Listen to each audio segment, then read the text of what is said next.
साथियों, आप सभी का इस प्लेटफॉर्म पर स्वागत है। यहाँ पर घटनाचक्र पब्लिकेशन के द्वारा राष्ट्रीय सामाजिक आर्थिक परिदृश्य 2023 नीतियाँ, योजनाएं, कार्यक्रम के संबंध में एक मैगजीन प्रकाशित की गई है, जिसमें महत्वपूर्ण जो योजनाएं हैं उनके बारे में बताया गया है। तो आज की इस वीडियो में हम लोग इस किताब का जो उत्तर प्रदेश की जो कुछ प्रमुख योजनाएं हैं, उन प्रमुख योजनाओं को इस वीडियो में देखेंगे।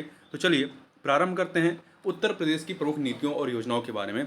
तो सबसे पहले बात करते हैं उत्तर प्रदेश मिलेट्स पुनरुद्धार कार्यक्रम के बारे में।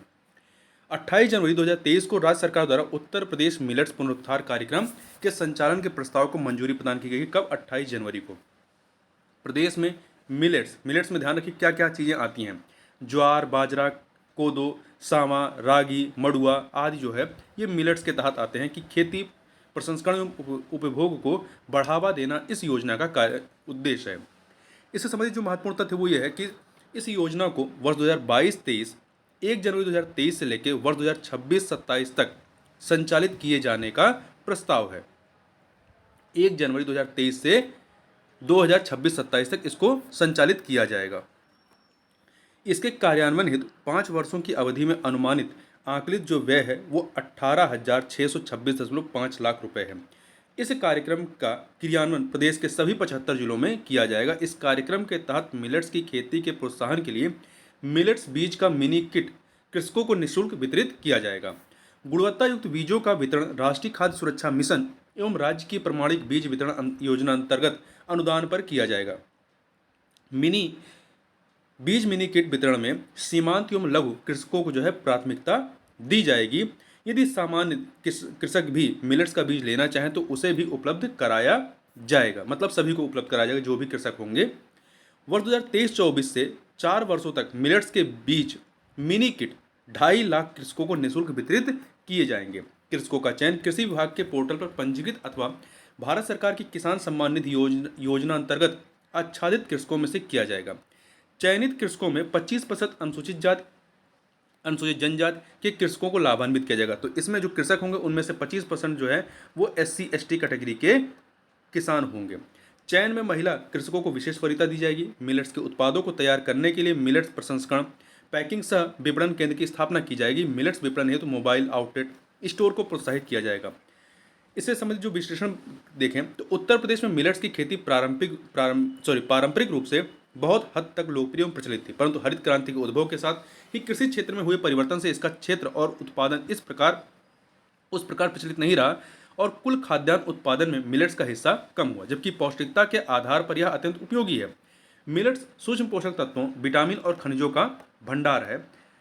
मिलेट्स संतुलित आहार के साथ साथ एक सुरक्षित वातावरण के निर्माण में भी योगदान देता है। निश्चित ही यह मानव जाति के लिए एक प्राकृतिक उपहार है। उपर्युक्त कार्यक्रम के सफल क्रियान्वयन से कृषकों की आय में वृद्धि के साथ साथ संतुलित आहार भी प्राप्त हो सकेगा।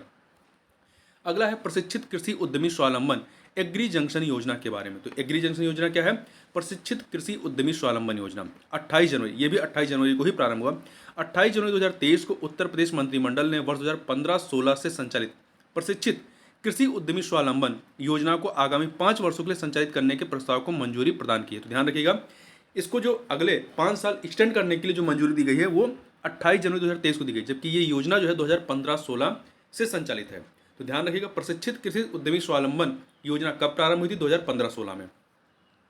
समय की आवश्यकताओं के अनुरूप योजना में किसी प्रकार का परिवर्तन मुख्यमंत्री जी के अनुमोदन उपरांत किया जा सकेगा। इसका उद्देश्य क्या है? इस कार्यक्रम का उद्देश्य किसानों को उनके फसल उत्पादों के लिए कृषि केंद्र जो एग्री जंक्शन है, बैनर तले समस्त सुविधाएं वन स्टॉप शॉप के माध्यम से उपलब्ध कराना है। इस योजना के क्रियान्वयन के आगामी चरण में अगले 5 वर्षों 2022-23 से लेकर 2026-27 में कुल कितने 10,000 संख्या याद रखिएगा 10,000 एग्री जंक्शन केंद्र स्थापित किए जाने का लक्ष्य प्रस्तावित है। साथ ही पहले से संचालित योजना में आंशिक संशोधन का भी प्रस्ताव है, जिससे कि इस योजना का क्रियान्वयन प्रभावी रूप से किया जा सके। वित्तीय वर्ष 2022-23 में 756 एग्री जंक्शन केंद्रों की स्थापना का भौतिक लक्ष्य है। वित्तीय वर्ष 2023-24 में योजना के मद में, ये 22-23 का था, ये 23 में कितने हैं और ये योजना का मद कितना है? तो 22-23 में, तो 22-23 में योजना के मद में 647.17 लाख रुपए का बजटीय प्रावधान है। योजना संचालन के आरंभ वर्ष 2015-16 से अद्यतन 2021-22 तक कुल 4,311 एग्री जंक्शन केंद्र प्रदेश में स्थापित किए जा चुके हैं और कितने करने हैं? 10,000। योजना के अंतर्गत ऋण संबंधी परियोजना का क्रियान्वयन नाबार्ड के परामर्श एवं प्रदेश में कार्यरत सहकारी बैंक और अन्य सार्वजनिक बैंक क्षेत्र के समस्त बैंकों के माध्यम से किया जाएगा। एग्री जंक्शन की स्थापना हेतु चयनित लाभार्थियों को उद्यम स्थापना एवं संचालन हेतु निःशुल्क प्रशिक्षण तथा एग्री जंक्शन की स्थापना हेतु प्रशिक्षित लाभार्थी को परियोजना के लिए बैंकों से ऋण स्वीकृति की दशा में अधिकतम 42,000 रुपये की धनराशि का ब्याज अनुदान बैंक एंडेड सब्सिडी के रूप में उपलब्ध होगा। 1 वर्ष तक के लिए परिसर में किराए के 50% धनराशि जो 1,000 रुपये प्रति माह से अधिक न हो देय होगी। आगे चलते हैं। अगला है निजी औद्योगिक पार्कों के विकास की योजना। तो 28 जनवरी 2023 को उत्तर प्रदेश मंत्रिमंडल ने औद्योगिक भूमि की आवश्यकता को सुनिश्चित कराने हेतु निजी औद्योगिक पार्कों के विकास की योजना PLEDGE, क्या नाम है? PLEDGE, इसको अपने हिसाब से आप उच्चारण कर सकते हैं।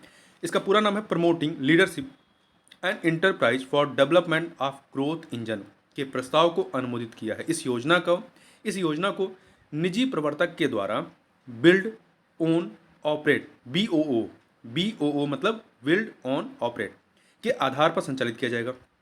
योजना के किसी भी बिंदु पर आवश्यकता अनुसार संशोधन परिवर्धन मुख्यमंत्री के अनुमोदन से किया जा सकेगा। इससे संबंधित जो तथ्य है वो ये है कि योजना के अंतर्गत निजी प्रवर्तक द्वारा 10 एकड़ से लेकर 50 एकड़ तक, ये आंकड़ा याद रखना है, कितने से 10 एकड़ से 50 एकड़ तक की भूमि पर औद्योगिक पार्क विकसित करने का प्रस्ताव है। भूमि के स्वामित्व के कागजात एवं आगणन सहित जिला उद्योग एवं उद्यम प्रोत्साहन केंद्र को उपलब्ध कराएंगे। चयनित भूमि का भू उपयोग औद्योगिक इकाइयों की स्थापना हेतु होना चाहिए और योजना के तहत प्रवर्तक द्वारा क्लस्टर पर आधारित औद्योगिक पार्कों के विकास से संबंधित प्रस्तावों को वरीयता प्रदान की जाएगी। निजी प्रवर्तकों द्वारा विकसित किए गए औद्योगिक पार्कों में न्यूनतम प्रति एकड़ 1 इकाई को भूखंड आवंटित किया जाना अनिवार्य है। न्यूनतम प्रति एकड़ 1 इकाई को अनिवार्य है तथा कुल विकसित भूमि में से 75% भूखंड सूक्ष्म लघु एवं मध्यम उद्यम जो MSME इंडस्ट्रीज है उनके लिए आरक्षित होगा। तो ये महत्वपूर्ण है, 75% जो है MSME के लिए होगा। निजी प्रवर्तक द्वारा औद्योगिक पार्क हेतु प्रस्तावित की गई भूमि राज्य सरकार के पक्ष में बंधक रखी जाएगी। इस योजना के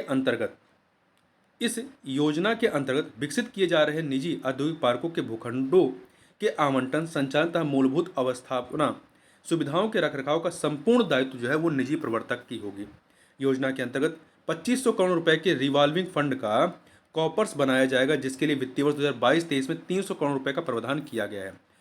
कॉर्पस फंड हेतु पूर्ण धनराशि की व्यवस्था 5 वर्ष में बजट के माध्यम से कर ली जाएगी। अभी इस बार के 2022-23 के बजट में 300 करोड़ रुपए किया गया। इस योजना के अंतर्गत 100 एकड़ से लेकर 50 एकड़ भूमि पर MSME पार्क विकसित करने वाले प्रवर्तकों को जिला कलेक्टर रेट पर भूमि के मूल्य का 90% अथवा औद्योगिक पार्क को विकसित करने हेतु आवश्यक धनराशि में से जो भी कम हो 1% ब्याज पर, कितना? 1% ब्याज पर उपलब्ध कराई जाएगी और शेष पूंजी की व्यवस्था निजी प्रवर्तक द्वारा स्वयं के स्रोतों से अथवा बैंक से ऋण लेकर करनी होगी। औद्योगिक पार्क के आंतरिक विकास की लागत की गणना अधिकतम 50 लाख रुपए प्रति एकड़ की दर से की जाएगी। यह योजना स्टैंड एलोन योजना होगी। क्या होगी? स्टैंड एलोन योजना होगी। विकासकर्ता को भूमि की खरीद पर लगने वाले स्टाम्प शुल्क पर 100% की छूट प्रदत्त होगी। सूक्ष्म लघु एवं मध्यम उद्यम नीति 2022 में उल्लिखित पर्यावरणीय अनुकूल अवस्थापना सुविधाओं के विकास के लिए दी जाने वाली सहायता के अतिरिक्त अन्य कोई आर्थिक सहायता प्रवर्तक को प्रदान नहीं की जाएगी। भूमि की खरीद योजना के क्रियान्वयन प्रारंभ होने के पश्चात की गई होनी चाहिए। मतलब भूमि की जो खरीद है वो योजना के क्रियान्वयन प्रारंभ होने के पश्चात की गई होनी चाहिए, पहले नहीं। विभाग द्वारा प्रवर्तक को अवमुक्त की जाने वाली धनराशि 2 समान किस्तों में, पहली किस्त के 75% धनराशि का उपयोग हो जाने पर दूसरी किस्त दी जाएगी। प्रथम 3 वर्षों तक प्रवर्तक को दी गई धनराशि पर 1% का साधारण ब्याज लिया जाएगा और चौथे वर्ष से कॉर्पस फंड में दी गई धनराशि पर 6% की दर से साधारण वार्षिक ब्याज लिया जाएगा। योजना के अंतर्गत राज्य सरकार द्वारा दी गई पूंजी को वापस करने की अधिकतम अवधि कितनी है? 6 वर्ष होगी। 6 वर्ष में पैसा वापस करना होगा। निर्धारित अवधि में धनराशि वापस न किए जाने की स्थिति में निजी प्रवर्तक द्वारा राज्य सरकार के पक्ष में बंधक रखी गई भूमि राज्य सरकार के स्वामित्वाधीन हो जाएगी, जिसका राजस्व नियमों के अंतर्गत विक्रय कर राज्य सरकार बकाया वसूल करेगी। आगे बात करते हैं उत्तर प्रदेश खाद्य प्रसंस्करण उद्योग नीति 2022 के बारे में।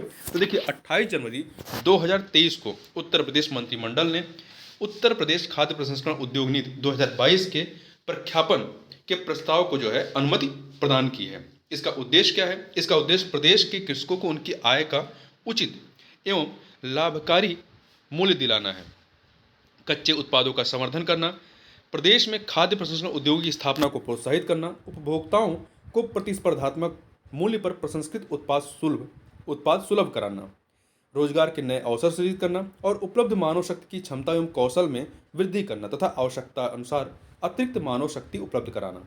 इससे संबंधित जो महत्वपूर्ण तथ्य है वो है कि प्रदेश में खाद्य प्रसंस्करण क्षेत्र के विकास, पूंजी निवेश, रोजगार सृजन एवं स्टेक होल्डर की आय में वृद्धि की संभावनाओं के दृष्टिगत उत्तर प्रदेश खाद्य प्रसंस्करण उद्योग नीति 2022 क्रियान्वित किए जाने का निर्णय लिया गया है।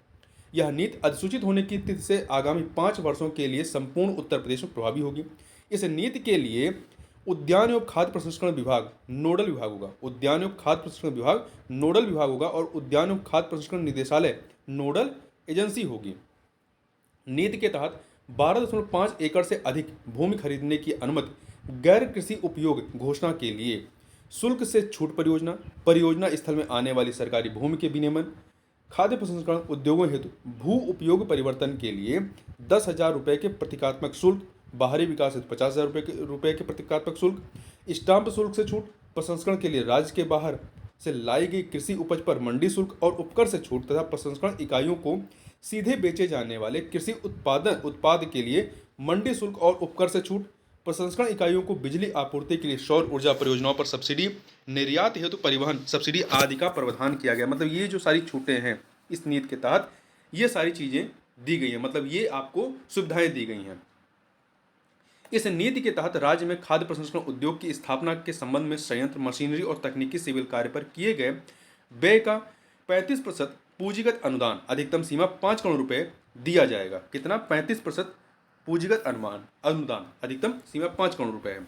नीति में सूक्ष्म एवं लघु खाद्य प्रसंस्करण इकाइयों एवं reefer vehicles, mobile pre cooling van हेतु ब्याज उपादान की व्यवस्था की गई है। नीति के तहत खाद्य प्रसंस्करण के क्षेत्र में उद्यमिता विकास हेतु प्रशिक्षण शिविरों का आयोजन किया जाएगा।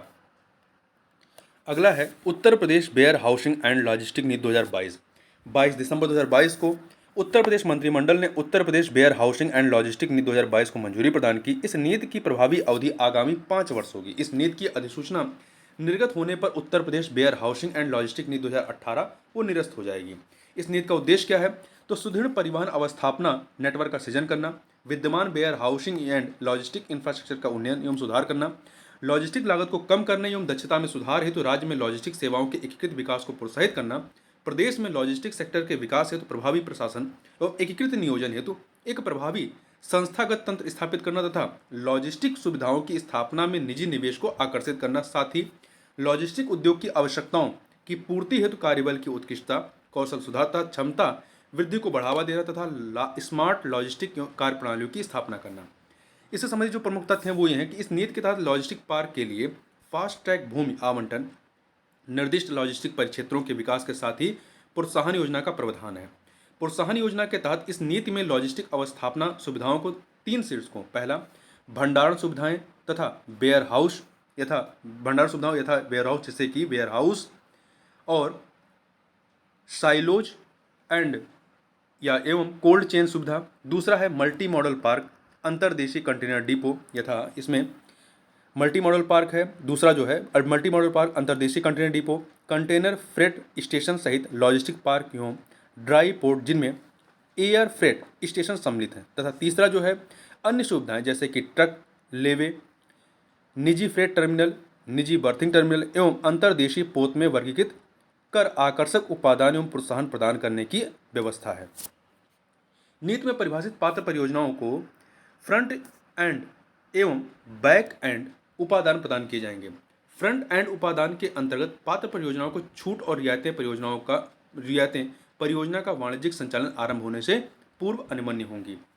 बैक एंड उपादान परियोजना के पूर्ण होने तथा वाणिज्यिक संचालन प्रारंभ होने के उपरांत ही प्रदान किए जाएंगे। जो बैक एंड उपादान है ये परियोजना के पूर्ण होने तथा वाणिज्यिक संचालन प्रारंभ होने के उपरांत ही प्रदान किए जाएंगे। फ्रंट एंड उपादान के तहत स्टाम्प ड्यूटी में छूट, भू उपयोग परिवर्तन चार्ज में रियायत, विकास शुल्क में छूट, ग्राउंड कवरेज आदि प्रदान किए जाएंगे। बैक एंड उपादान के तहत पूंजीगत उपादान, इलेक्ट्रिसिटी ड्यूटी से छूट, गुणवत्ता प्रमाणन लागत, प्रतिपूर्ति एवं कौशल विकास उपादान आदि प्रोत्साहन रियायतें दी जाएंगी। किसी भी परियोजना को प्रदान की गई छूट एवं समस्त प्रोत्साहन लाभों का योग इस नीति के अंतर्गत परिभाषित पूंजी निवेश के 100% से अधिक नहीं होगा। अब बात करते हैं मुख्यमंत्री मत्स्य संपदा योजना के बारे में। 22 दिसंबर 2022 को उत्तर प्रदेश मंत्रिमंडल ने मुख्यमंत्री मत्स्य संपदा योजना के क्रियान्वयन से संबंधित दिशा निर्देशों को अनुमोदन प्रदान किया। इस योजना के दिशा निर्देश में संशोधन हेतु मुख्यमंत्री अधिकृत होंगे। उद्देश्य क्या है? प्रदेश में मत्स्य पालन के क्षेत्र में वृद्धि लाना एवं ग्रामीण अंचलों में आवासित स्थानीय मत्स्य पालकों के आर्थिक व सामाजिक उत्थान इस योजना के प्रमुख उद्देश्य हैं।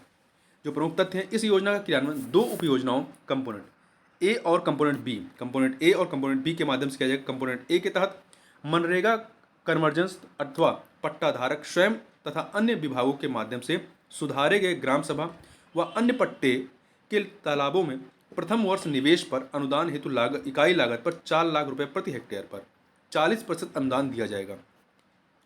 वहीं कंपोनेंट बी के तहत मनरेगा कन्वर्जेंस अथवा पट्टाधारक स्वयं तथा अन्य विभागों के माध्यम से सुधारे गए ग्राम सभा व अन्य पट्टे के तालाबों में मत्स्य बीज बैंक की स्थापना योजना हेतु इकाई लागत 4 लाख रुपए प्रति हेक्टेयर पर 40% अनुदान दिया जाएगा। लाभार्थियों का चयन जिला स्तरीय समिति करेगी। योजना 5 वर्षों 2022-23 से लेकर 2026-27 तक संचालित की जाएगी। अब सबसे महत्वपूर्ण इसमें जो योजना है वो इसको याद रखना है आपको, एक जिला एक खेल ODOS योजना। क्या है ODOS? 1 district 1 sport. जैसे कि अभी तक आपने एक जिला एक उत्पाद योजना सुनी थी उत्तर प्रदेश की, उसी की तर्ज पर एक जिला एक खेल योजना लाई गई है। तो महत्वपूर्ण है, दिसंबर 2022 में उत्तर प्रदेश में खेलों को बढ़ावा देने हेतु एक जिला एक खेल योजना शुरू की गई। यह योजना एक जिला एक उत्पाद योजना के तर्ज पर संचालित होगी। ODS योजना में शामिल करने हेतु 50 जिलों के, कितने जिले? 75 जिले हैं कुल, तो 50 जिलों के खेलों में बदलाव किया गया है। तो जिन जिलों में बदलाव किया गया उन जिलों को थोड़ा देख लेते हैं। जैसे मथुरा में पहले जूडो था, जूडो के स्थान पर कुश्ती किया गया है। बलिया अम्बेडकर नगर कानपुर देहात फतेहपुर में बैडमिंटन के स्थान पर कुश्ती कर दिया गया है। श्रावस्ती में बैडमिंटन के स्थान पर कबड्डी कर दिया गया है। झांसी, गोंडा, लखीमपुर खीरी में बैडमिंटन के स्थान पर हॉकी कर दिया गया है। और बहराइच में बैडमिंटन के स्थान पर फुटबॉल कर दिया गया है। अब खेलों से संबंधित जो जिले हैं जहाँ पर जिन खेलों को बढ़ावा दिया जाएगा उनको देखते हैं। तो कुश्ती को बढ़ावा कहाँ दिया जाएगा? वाराणसी, गोरखपुर, चंदौली, बागपत, आजमगढ़, देवरिया, महाराजगंज। एथलेटिक्स को तो ये अधिकतर जिलों में मैनपुरी, फिरोजाबाद, जौनपुर, भदोही, संभल, सीतापुर, कासगंज, उन्नाव, अयोध्या, कौशाम्बी, एटा, अमेठी, रामपुर, चित्रकूट, सिद्धार्थनगर, संतकबीरनगर, बस्ती, हमीरपुर, हापुड़, मेरठ, गाजीपुर, शामली, बलिया और मुजफ्फरनगर। तो इस प्रकार से आप देखें तो जो अयोध्या है, अयोध्या में एथलेटिक्स को बढ़ावा दिया जाएगा। हॉकी में आपका प्रतापगढ़, मऊ, बरेली, लखनऊ, रायबरेली, हरदोई, फर्रुखाबाद, मुरादाबाद, बलरामपुर, इटावा और गाजियाबाद। टेबल टेनिस में आगरा और Kanpur, table tennis Agra, Kanpur. Badminton में अलीगढ़ और गौतम बुद्ध नगर। वेट लिफ्टिंग में मिर्जापुर और बिजनौर। बॉक्सिंग में बुलंदशहर और कुशीनगर। तीरंदाजी में सोनभद्र और ललितपुर। फुटबॉल में हाथरस। तैराकी में पीलीभीत। शूटिंग में बांदा। कबड्डी में कन्नौज। लॉन टेनिस में प्रयागराज। तो जहाँ पे 2 या 1 है, जिन खेलों से 2 या 1 जिले संबंधित, ये ज़्यादा महत्वपूर्ण है। इनसे ही आपके प्रश्न बनने की पूरी संभावना रहेगी। जैसे कि टेबल टेनिस आगरा और कानपुर, बैडमिंटन अलीगढ़ और गौतम बुद्ध नगर, वेट लिफ्टिंग मिर्जापुर और बिजनौर, बॉक्सिंग बुलंदशहर और कुशीनगर। तीरंदाजी की बात करें तो सोनभद्र और ललितपुर। फुटबॉल हाथरस। तैराकी पीलीभीत। शूटिंग बांदा। कबड्डी कन्नौज और प्रयागराज जो है वो लॉन टेनिस के लिए। आगे बात करते हैं मुख्यमंत्री बुनकर सौर ऊर्जा परियोजना के बारे में। तो 25 नवंबर 2022 को उत्तर प्रदेश मंत्रिमंडल द्वारा मुख्यमंत्री बुनकर सौर ऊर्जा योजना को संचालित किए जाने संबंधित प्रस्ताव को मंजूरी प्रदान की गई है। यह योजना लागू होने की तिथि से 5 वर्ष तक के लिए कार्यान्वित की जाएगी। इससे संबंधित प्रमुख तथ्यों को देखें तो इस योजना के क्रियान्वयन हेतु यूपी नेडा को कार्यदायी संस्था नामित किया गया है। किसको? यूपी नेडा को कार्यदायी संस्था नामित किया गया है। योजना के अंतर्गत सरकार सामान्य पावरलूम बुनकरों को सोलर प्लांट की कुल लागत का 50% शासकीय अनुदान प्रदान करेगी।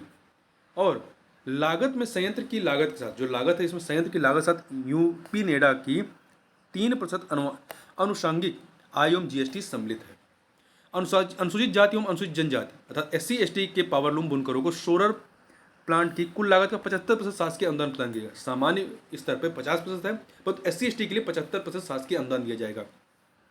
योजना के अंतर्गत कम से कम 10% महिला बुनकरों को लाभान्वित किया जाएगा। योजना के अंतर्गत योजना के संचालन से लगभग 50,000 बुनकर लाभान्वित होंगे तथा लगभग 75,000 प्रत्यक्ष और अप्रत्यक्ष रोजगार सृजित होगा। आगे चलते हैं। उत्तर प्रदेश सौर ऊर्जा नीति 2022 के बारे में बात करें तो 16 नवंबर 2022 को उत्तर प्रदेश मंत्रिमंडल द्वारा उत्तर प्रदेश सौर ऊर्जा नीति 2022 के प्रख्यापन के प्रस्ताव को स्वीकृति प्रदान की गई है। यह नीति जारी होने की तिथि से प्रभावी होगी एवं 5 वर्ष की अवधि अथवा राज्य सरकार द्वारा नई नीति अधिसूचित करने की अवधि से जो भी पूर्व हो तक लागू रहेगी। आगे चलते हैं।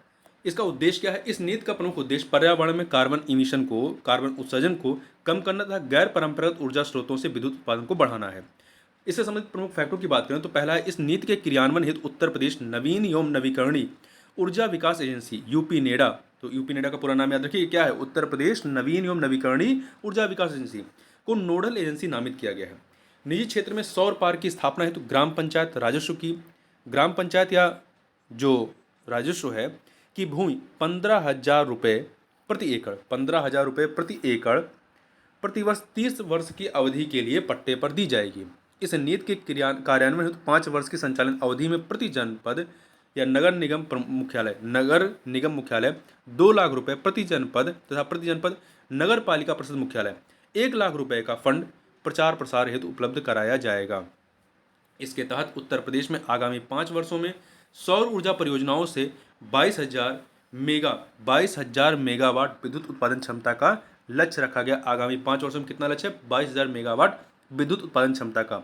इसमें सोलर पार्क की स्थापना से 14,000 मेगावाट, सोलर रूफटॉप आवासीय क्षेत्र से 4500 मेगावाट, सोलर रूफटॉप गैर आवासीय संस्थान से 1500 मेगावाट तथा पीएम कुसुम योजना घटक C1 और घटक C2 से 2,000 मेगावाट विद्युत उत्पादन का लक्ष्य सम्मिलित है। तो टोटल कितना है? टोटल 22,000 मेगावाट है और इसको कैटेगराइज करेंगे तो ये आ जाएगा आपका 5 मेगावाट अथवा उससे अधिक क्षमता के स्टोरेज सिस्टम के साथ स्थापित सोलर पार्कों को 2.5 करोड़ रुपए प्रति मेगावाट की दर पर पूंजीगत उत्पादन उपलब्ध कराया जाएगा। इससे सौर ऊर्जा को स्टोर करके पीक लोड के समय सौर ऊर्जा को स्टोर करके पीक लोड जब मांग ज़्यादा होती है किस समय विद्युत आपूर्ति की जा सकेगी। स्टोरेज सिस्टम के साथ सोलर पार्कों की स्थापना को प्रोत्साहित करने वाला उत्तर प्रदेश देश का अग्रणी राज्य बनेगा। प्रदेश में अनावासीय भवनों जैसे कि सरकारी भवन तथा सभी प्रकार के सरकारी अथवा गैर सरकारी शिक्षण संस्थानों की छतों पर सोलर रूफटॉप सिस्टम की स्थापना करके 1500 मेगावाट विद्युत उत्पादन का लक्ष्य निर्धारित है। इस श्रेणी के अनावासीय भवनों की छतों पर स्थापित सोलर रूफटॉप सिस्टम पर भी नेट मीटरिंग की सुविधा उपलब्ध कराने का निर्णय लिया गया है। उत्तर प्रदेश मंत्रिमंडल ने निजी आवासों पर नेट मीटरिंग व्यवस्था के साथ ग्रिड संयोजित सोलर सिस्टम की स्थापना पर भारत सरकार से उपलब्ध केंद्रीय वित्तीय सहायता के अतिरिक्त राज्य सरकार द्वारा 15,000 रुपये प्रति किलोवाट अधिकतम 30,000 रुपये प्रति उपभोक्ता के राज्य अनुदान की अनुमानियता को भी स्वीकृति प्रदान की है। इस योजना को वाणिज्यिक रूप से वायबल बनाने के लिए केंद्र सरकार द्वारा अनुदान के अतिरिक्त राज्य सरकार द्वारा 50 लाख रुपए प्रति मेगावाट की दर से वायबिलिटी गैप फंडिंग के लिए अतिरिक्त अनुदान की व्यवस्था अनुमन्य की गई है। अयोध्या शहर को यह महत्वपूर्ण है, अयोध्या शहर को मॉडल सोलर सिटी के रूप में विकसित किया जाएगा। इसके अतिरिक्त प्रदेश के 16 नगर निगमों तथा नोएडा को भी सोलर सिटी के रूप में विकसित किया जाएगा। तो ध्यान रखिएगा, अयोध्या शहर को सोलर सिटी के रूप मॉडल सोलर सिटी के रूप में किसे विकसित किया जाएगा? अयोध्या को। इसके अतिरिक्त 16 नगर निगमों को और नोएडा को भी सोलर सिटी के रूप में विकसित किया जाएगा। सोलर सिटी के रूप में विकसित किए जाने का आशय यह होगा कि शहर की पारंपरिक ऊर्जा की अनुमानित कुल मांग की न्यूनतम 10% ऊर्जा शहर क्षेत्र में स्थापित सौर ऊर्जा संयंत्रों से पूरी की जाएगी। इस नीति के अंतर्गत वर्ष 2011 की नगर निगम क्षेत्र की जनगणना के अनुसार 100 रुपये प्रति व्यक्ति की दर से राज्य सरकार द्वारा नगर निगमों या नोएडा सिटी को सौर ऊर्जा संयंत्र स्थापित करने के लिए वित्तीय सहायता प्रदान की जाएगी।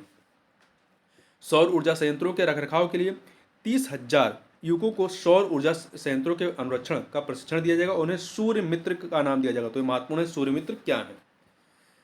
इससे संबंध में कुछ निष्कर्ष देखें तो उत्तर प्रदेश में औद्योगिक विकास में जो तत्व अवरोधक हैं उनमें से विद्युत की कमी प्रमुख है। नई सौर ऊर्जा नीति से जहां प्रदेश सरकार की परंपरागत ऊर्जा पर निर्भरता कम होगी, वहीं यह स्वच्छ ऊर्जा उत्पादन से देश के कार्बन क्रेडिट को भी बढ़ाएगा। इस नीति में नेट मीटरिंग की व्यवस्था भी काबिल तारीफ है, जिसके तहत अपने घरों पर लघु सौर ऊर्जा संयंत्र लगाकर अपनी दैनिक उपभोग से अधिक बिजली को बेचा भी जा सकेगा। इससे जहां लोग विद्युत को लेकर आत्मनिर्भर होंगे, वहीं वे अतिरिक्त आय भी प्राप्त कर सकेंगे। समग्र रूप से यह कहा जा सकता है कि नीति व्यवहारिक है, परंतु इसे क्रियान्वयन पर ध्यान देना होगा। अब बात करते हैं उत्तर प्रदेश सूचना प्रौद्योगिकी एवं सूचना प्रौद्योगिकी जनित सेवा नीति 2023 के बारे में। तो 16 नवंबर 2022 को उत्तर प्रदेश मंत्रिमंडल ने उत्तर प्रदेश सूचना प्रौद्योगिकी एवं सूचना प्रौद्योगिकी जनित सेवा नीति 2023 को मंजूरी प्रदान की है। इसके अतिरिक्त इस नीति के अंतर्गत प्रस्तावित प्रोत्साहनों एवं रियायतों के फलस्वरूप राज्य सरकार पर निवेश के लक्ष्य का 16.5% लगभग 828.25 करोड़ रुपए के वित्तीय उपाशय, जो 5 वर्षों से अधिक की अवधि में अनुमानित है, को भी स्वीकृति प्रदान की गई है। क्योंकि कई इकाइयों को वित्तीय प्रोत्साहन नीति की अवधि के बाद संवितरित किए जा सकेंगे। आगे इसमें देखते हैं इसका उद्देश्य क्या है। ये जो आपका उत्तर प्रदेश सूचना प्रौद्योगिकी एवं सूचना प्रौद्योगिकी जनित सेवा नीति है, इसका उद्देश्य क्या है। तो देखें, इस नीति का उद्देश्य एक सुदृढ़ माहौल को सक्षम करके आईटी सिटी, आईटी पार्क तथा artificial intelligence, blockchain, big data, cloud computing तथा इंटरनेट ऑफ थिंग्स जैसी उदीयमान प्रौद्योगिकियों के क्षेत्र में उत्कृष्टता के केंद्रों की स्थापना से राज्य में तकनीकी बदलाव की दिशा में सहयोग और समेकन को प्रोत्साहित करके इस क्षेत्र के लिए सुदृढ़ इकोसिस्टम का निर्माण तथा संपूर्ण प्रदेश को सतत आर्थिक विकास की ओर अग्रसर किया जाना है। इससे संबंधित प्रमुख तथ्यों की बात करें तो इस नीति के निर्माण में वित्तीय एवं गैर वित्तीय प्रोत्साहनों जैसे कि पूंजी उपादान, ब्याज उपादान, भूमि उपादान, स्टाम्प ड्यूटी से छूट, विद्युत आपूर्ति आदि के संबंध में प्रदेश सरकार द्वारा अधिसूचित अन्य नीतियों में उपलब्ध प्रावधानों को ध्यान में रखा गया है। यह नीति अधिसूचना की तिथि से प्रभावी होगी और 5 वर्षों की अवधि के लिए अथवा नई तिथि की उद्घोषणा होने तक प्रभावी रहेगी। नीति का कार्यान्वयन शासन स्तर पर गठित नीति कार्यान्वयन इकाई की देखरेख में नोडल एजेंसी द्वारा किया जाएगा। नई नीति के तहत राज्य में घरेलू एवं अंतर्राष्ट्रीय निवेश को आकर्षित किया जाएगा। स्थानीय रोजगार को बढ़ावा देने के लिए विशेष प्रोत्साहन द्वारा प्रत्यक्ष और अप्रत्यक्ष रोजगार के राज्यव्यापी अवसर सृजित होंगे, जिससे जन सामान्य का सामाजिक एवं आर्थिक उत्थान होगा। नीति के अंतर्गत नवाचार में तीव्रता लाने तथा नवाचार विशिष्ट वित्त पोषण के परिचालन के लिए सर्वोत्तम वैश्विक प्रथाओं के अनुरूप सुदृढ़ उद्योग अकादमिक सहयोग तथा सर्वोत्तम श्रेणी के बुनियादी ढांचा सहित अनुसंधान एवं विकास गतिविधियां तथा उत्कृष्टता केंद्रों के द्वारा एक अनुकूल नियामक प्रदेश को सक्षम किया जाना है। इस नीति के अंतर्गत न्यूनतम 5 करोड़, ध्यान रखिएगा, न्यूनतम 5 करोड़ रुपए की स्थिर पूंजी निवेश पर 10% की दर से पूंजी उपादान प्रदान किया जाएगा, जिसकी अधिकतम सीमा 50 करोड़ रुपए होगी। अधिसूचित बैंकों वित्तीय संस्थानों से लिए गए सावधि ऋण पर 7% अथवा वास्तविक भुगतान किया गया ब्याज जो भी कम हो, वाणिज्यिक परिचालन आरंभ होने के पश्चात 5 वर्ष की अवधि के लिए प्रदान किया जाएगा, जिसकी अधिकतम सीमा प्रति वर्ष प्रति इकाई 1 करोड़ रुपए होगी। पश्चिमांचल, मध्यांचल, पूर्वांचल, बुंदेलखंड क्षेत्रों हेतु न्यूनतम रोजगार मानदंडों को पूरा करने के प्रतिबंध के साथ भूमि की लागत पर 25% प्रतिपूर्ति प्रदान की जाएगी, जिसकी अधिकतम सीमा 50 करोड़ रुपए होगी। कितनी? 25% प्रतिपूर्ति, जिसकी अधिकतम सीमा 50 करोड़ होगी। स्वीकृत पेटेंट पर वास्तविक फाइलिंग लागत के 100% तक की प्रतिपूर्ति की जाएगी। जो घरेलू पेटेंट्स हेतु अधिकतम ये कितना है? एक सेकंड। अधिकतम 5 लाख रुपए तथा अंतर्राष्ट्रीय पेटेंट्स हेतु अधिकतम 10 लाख रुपए होगी। प्रस्तावना नीति के अंतर्गत प्रदेश में लगभग 5,000 करोड़ रुपए के निवेश का अनुमान है, जिससे लगभग 50,000 व्यक्तियों हेतु प्रत्यक्ष एवं लगभग 1 लाख व्यक्तियों हेतु अप्रत्यक्ष रोजगार सृजित होने की संभावना है। उत्तर प्रदेश जनसंख्या नीति 2021 से 23 की बात करें तो ध्यान रखिएगा, महत्वपूर्ण है। उत्तर प्रदेश सरकार ने वर्ष 2000 में राज्य की अपनी पहली जनसंख्या नीति 2000 प्रारंभ की थी। इस नीति के लक्ष्य, जो उत्तर प्रदेश जनसंख्या नीति 2000 थी, के लक्ष्य कुल प्रजनन दर को वर्ष 2016 तक 2.1 के प्रतिस्थापन स्तर पर लाने एवं प्रजनन एवं बाल स्वास्थ्य सेवाओं के समन्वित सेवा वितरण के माध्यम से गर्भ निरोधक की अपूर्ण मांग को पूरा करने, शिशु और मातृ मृत्यु दर को कम करना आदि पर केंद्रित थे। आंकड़ों के अनुसार पिछले 2 दशकों में प्रमुख स्वास्थ्य परिणामों में पर्याप्त प्रगति हुई है। राज्य में संस्थागत प्रसव वर्ष 1998-99 के दौरान 15.5% थे, जो 2015-16 में बढ़ करके 67.8% हो गया है, जिसके परिणाम स्वरूप मातृ मृत्यु दर जो कि 1998 में 707 था, 2016-18 में घट करके 197 रह गई है। और शिशु मृत्यु दर जो कि 2000 में 83 थी, 2016 में घट करके 43 रह गई। तो ये आंकड़े आपको याद रखने हैं कितना मृत्यु दर हो गई है। हालांकि उत्तर प्रदेश वर्ष 2016 तक प्रतिस्थापन स्तर की कुल प्रजनन दर के लक्ष्य को प्राप्त करने में असफल रहा। कितना था प्रजनन दर का लक्ष्य? 2.1। तो 2.1 2016 तक प्राप्त नहीं कर सका था। ये चीज़ याद रखना है आपको, जो कि जनसंख्या स्थिरीकरण को प्रभावित करने के लिए महत्वपूर्ण पहलू है, इसलिए अब इस पर ध्यान देने की अत्यंत आवश्यकता है। तो 11 जुलाई 2021 को उत्तर प्रदेश के मुख्यमंत्री योगी आदित्यनाथ ने विश्व जनसंख्या दिवस, तो 11 जुलाई को विश्व जनसंख्या दिवस मनाया जाता है, के अवसर पर उत्तर प्रदेश जनसंख्या नीति 2021 से 30 का अनावरण किया। इसका उद्देश्य जनसंख्या स्थिरीकरण का लक्ष्य प्राप्त किया जाना, निवारण योग्य मातृ मृत्यु और बीमारियों की समाप्ति, नवजात और 5 वर्ष से कम आयु वाले बच्चों की निवारण योग्य मृत्यु को समाप्त करना और उनकी पोषण स्थिति में सुधार करना, तथा किशोर किशोरियों के लिए यौन और प्रजनन स्वास्थ्य और पोषण से संबंधित सूचनाओं और सेवाओं में सुधार, वृद्धों की देखभाल और कल्याण में सुधार। संबंधित तथ्यों की बात करें तो इस नीति में उद्देश्यों की प्राप्ति के लिए सामाजिक एवं व्यावसायिक परिवर्तन की संचार रणनीतियों को विकसित किया जाएगा। इस नीति में राज्य में कुल प्रजनन दर को वर्ष 2026 तक 2.1% और 2030 तक 1.9% प्राप्त करने का लक्ष्य रखा गया। तो ये टारगेट क्या है, ये ध्यान रखना है। देखिए, चूंकि 2016 में 2.1 का जो लक्ष्य था 2016 में प्राप्त करना था, अब ये प्राप्त नहीं हो सका है। तो अब ये जो 2.1 का लक्ष्य है वो हमारा 2026 तक के लिए है।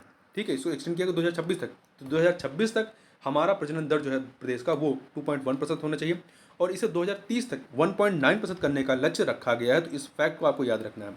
नई नीति में 0 से 1 वर्ष आयु में शिशु मृत्यु दर प्रति 1000 जीवित जन्म पर को वर्ष 2026 तक जो है वो 32 करना है और 2030 तक इसे 22 पर लाना है। शिशु मृत्यु दर को कम करने के लिए संस्थागत प्रसव और अस्पताल में नवजात की देखभाल की सुविधाएं बढ़ाई जाएंगी। नई नीति के अंतर्गत 0 से 27 दिन आयु की नवजात मृत्यु दर को प्रति 1000 जीवित जन्म पर वर्ष 2026 तक इसको 22 और 2030 तक इसको 12 पर लाने का लक्ष्य रखा गया है। आगे चलते हैं इसमें। इसके अतिरिक्त 5 वर्ष से कम उम्र की मृत्यु दर को प्रति 1000 जीवित जन्म पर वर्ष 2026 तक 35 और 2030 तक 25 पर लाने का लक्ष्य है।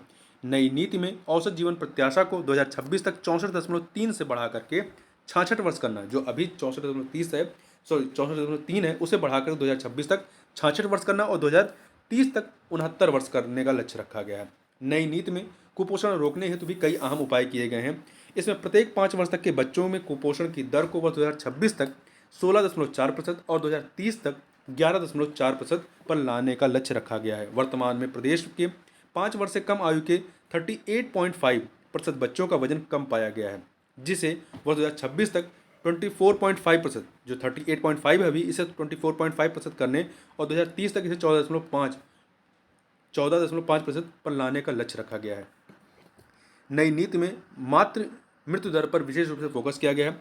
वर्तमान में प्रति 1 लाख जीवित जन्म पर मातृ मृत्यु दर 197 है, जो SRS 2016-18 की रिपोर्ट है उसके साथ 197 है, जिसे 2026 तक 150 करना है, 197 से 150 लाना है और 2030 तक इसे 98 पर लाने का लक्ष्य रखा गया है। इस नीति के तहत संस्थागत प्रसव की दर 2026 तक 80% और 2030 तक 90% पर लाने का लक्ष्य है।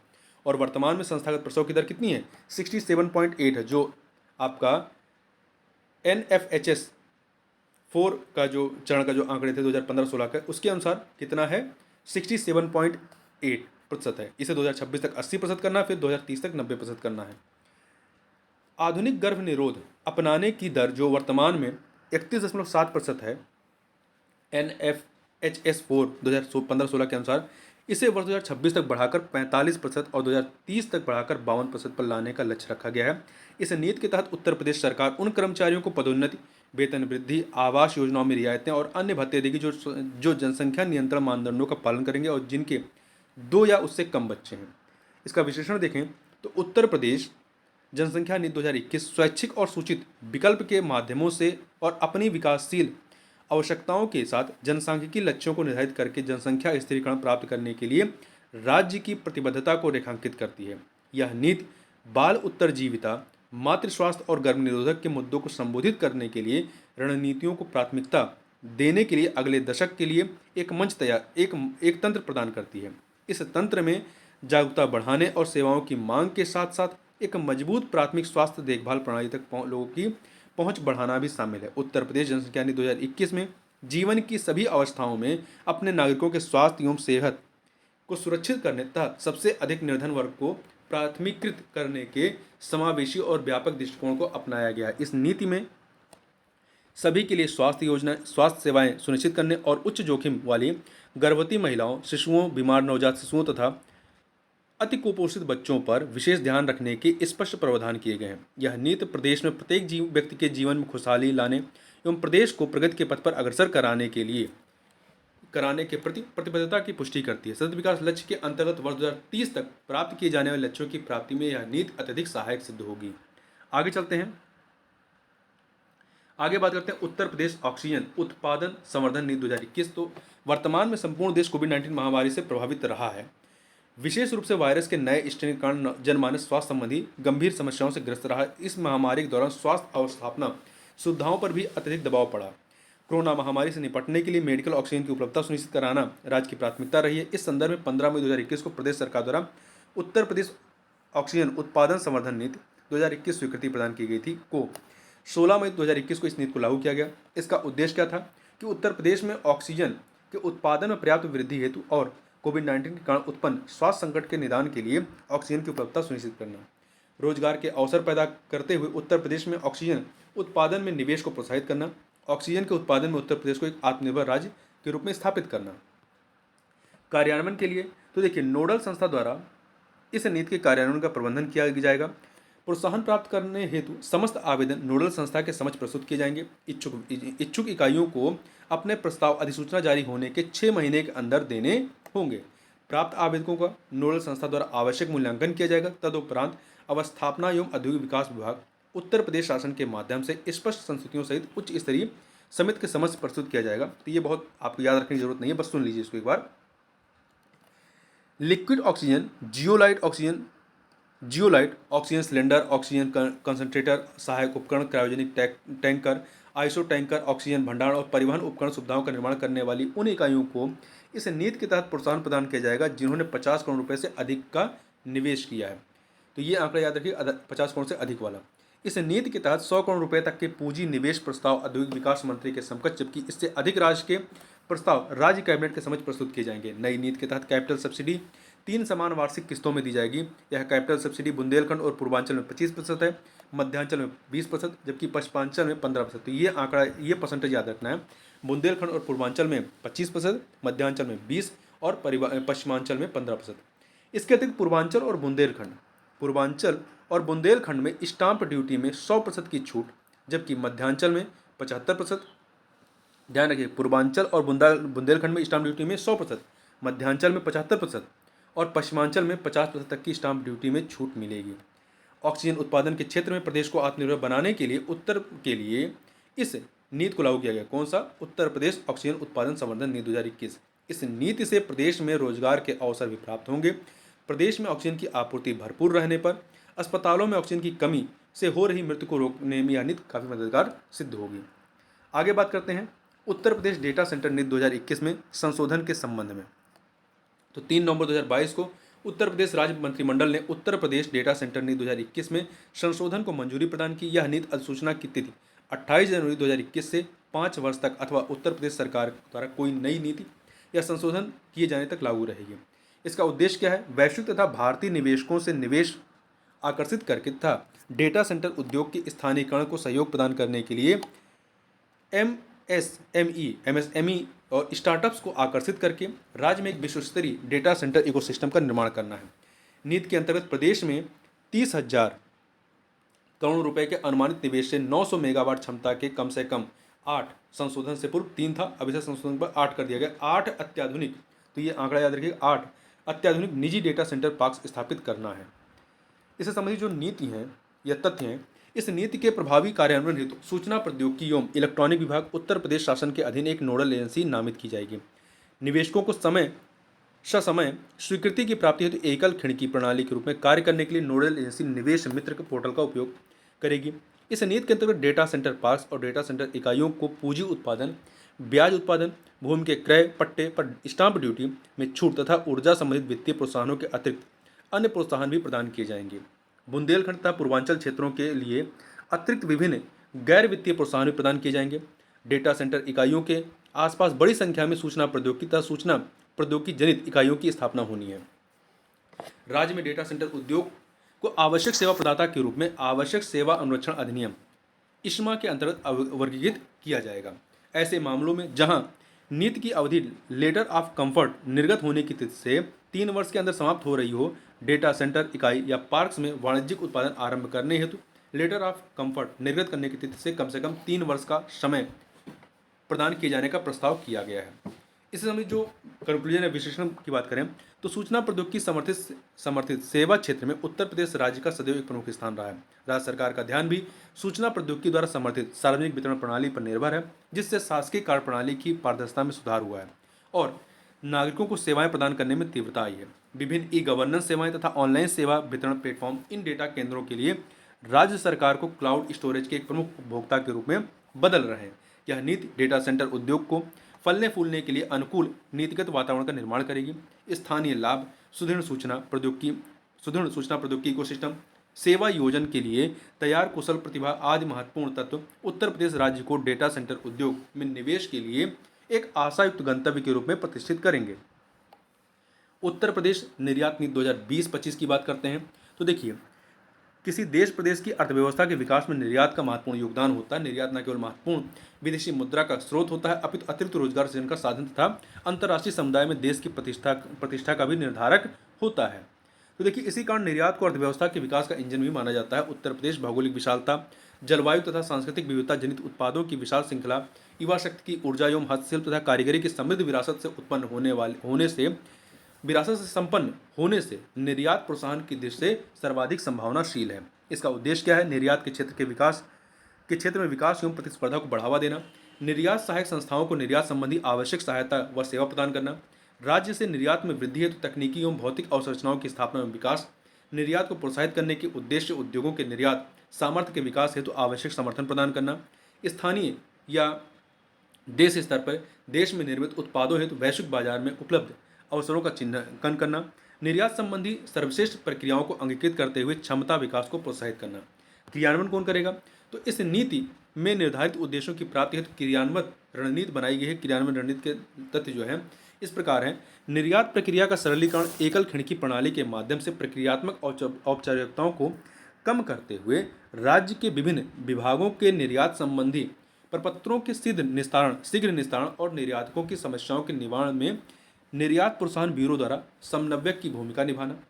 दूसरा, make in Uttar Pradesh make in India के ब्रांड का विकास एवं प्रोत्साहन, निर्यात योग्य उत्पादों हेतु भौगोलिक संकेतक GI टैग पंजीयन प्राप्त करने में सहयोग करना, निर्यात की प्रबल संभावनाओं वाले जनपदों के उत्पाद एवं सेवाओं को चिन्हित करते हुए उनके निर्यात प्रोत्साहन हेतु उत्पादकों एवं सेवा प्रदाताओं की क्षमता विकास तथा प्रशिक्षण कार्यक्रमों का आयोजन करना। भारत सरकार के विभिन्न निर्यात परक विभागों एवं संस्थाओं जैसे निर्यात संवर्धन परिषदों, अंतर्राष्ट्रीय व्यापार संस्थाओं, federation of Indian export organisation, India trade promotion organisation, national centre for trade information and product sectoral association के बीच समन्वय सुदृढ़ करना। इस हेतु केंद्र राज्य समन्वय प्रकोष्ठ सेंटर स्टेट कोऑर्डिनेशन सेल की स्थापना किया जाना।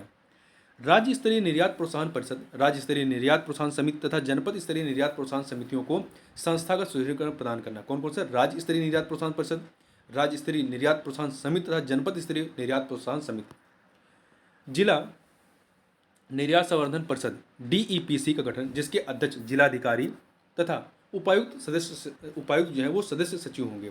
जनपद के प्रमुख निर्यात इकाइयों के तथा प्रमुख औद्योगिक संगठन के पदाधिकारी परिषद के सदस्य होंगे। परिषद द्वारा बैठकें आयोजित कर जनपद के निर्यात इकाइयों की समस्याओं का निदान किया जाएगा। उद्यमियों तथा राज्य के अधिकारियों में निर्यात संबंधी ज्ञान के प्रसार हेतु मांग के अनुसार क्षमता विकास की कार्यशालाएं राज्य में विभिन्न जनपदों में आयोजित करना। प्रतिवर्ष राज्य स्तरीय एक्सपोर्ट्स कॉन्क्लेव का आयोजन कर प्रदेश के निर्यातकों की निर्यात से संबंधित विभिन्न समस्याओं का समाधान तथा निर्यात विकास की संभावनाओं की तलाश करना। एक्सपोर्ट क्रेडिट को बढ़ावा देने हेतु निर्यात संभावना वाले जनपदों में कम से कम बैंक की एक शाखा का निर्धारण जो सूक्ष्म व लघु इकाइयों को उपयुक्त दरों पर ऋण उपलब्ध करा सके तथा B2B exchange business to business exchange की स्थापना, जिससे राज्य के लघु एवं छोटे उद्यमी भी ऑनलाइन व्यापारिक सुविधा का लाभ प्राप्त कर सकेंगे। साथ ही इसमें सेवा क्षेत्र से निर्यात बढ़ाने हेतु विशेष प्रावधान किया जाना, उत्तर प्रदेश में निर्यात तथा निर्यातकों हेतु एक विश्लेषणात्मक डेटाबेस का निर्माण, जिला निर्यात बंधु की बैठक का प्रत्येक 3 महीने में आयोजन आदि रणनीतियां शामिल हैं। प्रमुख तथ्य क्या है? उत्तर प्रदेश निर्यात नीति 2020 से 25 के फोकस क्षेत्र में हस्तशिल्प, कृषि एवं प्रसंस्कृत खाद्य उत्पाद, इंजीनियरिंग गुड्स, हैंडलूम एवं टेक्सटाइल, चर्म उत्पाद, कालीन एवं दरियां, ग्लास एवं सिरेमिक उत्पाद, कास्ट उत्पाद, स्पोर्ट्स गुड्स, रक्षा उत्पाद, सेवा क्षेत्र, शिक्षा, पर्यटन, आईटी एवं आईटीईएस, मेडिकल वैल्यू, ट्रेवल्स तथा लॉजिस्टिक्स शामिल हैं। उत्तर प्रदेश निर्यात नीति 2020 से 25 के क्रियान्वयन संबंधी कार्य उत्तर प्रदेश निर्यात प्रोत्साहन ब्यूरो द्वारा संपादित किए जाएंगे। इस नीति के अंतर्गत पात्र इकाइयों को प्रदान की जाने वाली सुविधाओं तथा अन्य अनुवांशिक क्रियाकलापों पर होने वाले व्यय बजट में प्रावधानित धनराशि की सीमा के अंतर्गत रखा जाएगा। इस नीति के तहत पशु क्रय विक्रय हेतु ई हॉट पोर्टल विकसित किए जाएंगे। उत्तर प्रदेश निर्यात नीति 2020 से 25 के माध्यम से कृषकों की आय को दुगना करने के लिए कृषि क्षेत्र से निर्यात को बढ़ावा दिए जाने के उद्देश्य से उन सभी अवयवों को अंगीकृत किया जा सकेगा जो उत्तर प्रदेश कृषि प्रोत्साहन नीति से अनाच्छादित हैं। खाद्य प्रसंस्करण से संबंधित निर्यात इकाइयों द्वारा अंतर्राष्ट्रीय गुणवत्ता सुनिश्चित किए जाने हेतु विशेष सेवाओं के हायर किए जाने पर वित्तीय सहायता का प्रावधान इस नीति में किया गया है। इसके अतिरिक्त अब बात करते हैं उत्तर प्रदेश स्वस्थानीय मलिन बस्ती पुनर्विकास नीति 2021 के बारे में। तो 28 अक्टूबर 2021 को उत्तर प्रदेश मंत्रिमंडल ने उत्तर प्रदेश स्वस्थानीय मलिन बस्ती पुनर्विकास प्रस्थापन नीति 2021 के प्रख्यापन के प्रस्ताव को स्वीकृति प्रदान की। इस नीति के अनुसार मलिन बस्ती का अभिप्राय उत्तर प्रदेश मलिन बस्ती सुधार और निपातन अधिनियम 1962 की धारा 3 के अनुसार परिभाषित स्लम है। इस नीति के तहत उस बस्ती को मलिन बस्ती के रूप में मान्यता दी जाएगी जिसमें न्यूनतम 300 व्यक्ति निवासित हों। तो महत्वपूर्ण है, याद रखिएगा। इस नीति के क्रियान्वयन हेतु राज्य नगरीय विकास अभिकरण शूडा, यह शॉर्ट में शूडा कहते हैं, राज्य नगरीय विकास अधिकरण को उत्तर प्रदेश को राज्य स्तरीय नोडल एजेंसी नामित किया गया है। नीति के क्रियान्वयन हेतु राज्य स्तर पर मुख्य सचिव की अध्यक्षता में राज्य स्तरीय सक्षम प्राधिकारी, अपर मुख्य सचिव, प्रमुख सचिव, नगरीय रोजगार एवं गरीबी उन्मूलन विभाग की अध्यक्षता में राज्य स्तरीय मूल्यांकन समिति, नगरीय स्तर पर नगर निगमों हेतु मंडलायुक्त की अध्यक्षता में तथा अन्य नगर निकायों हेतु जिला अधिकारी की अध्यक्षता में नगर स्तरीय सक्षम प्राधिकारी का गठन किया जाएगा। चिन्हित मलिन बस्तियों के मूल्यांकन एवं नगर स्तरीय सक्षम प्राधिकारियों को तकनीकी सहायता उपलब्ध कराने हेतु परियोजना निदेशक, जिला नगरीय विकास अधिकरण, ये शॉर्ट में शूडा कहते हैं, डूडा कहते हैं, जिसे डूडा कहते हैं, ठीक है। शूडा तो आपका यहाँ पर है, ये राज्य नगरीय विकास अभिकरण जो है ये शूडा है, और जो जिला नगरीय विकास अभिकरण है उसे डूडा कहते हैं, कि अध्यक्षता में नगर स्तरीय तकनीकी सहायता समिति गठित की जाएगी।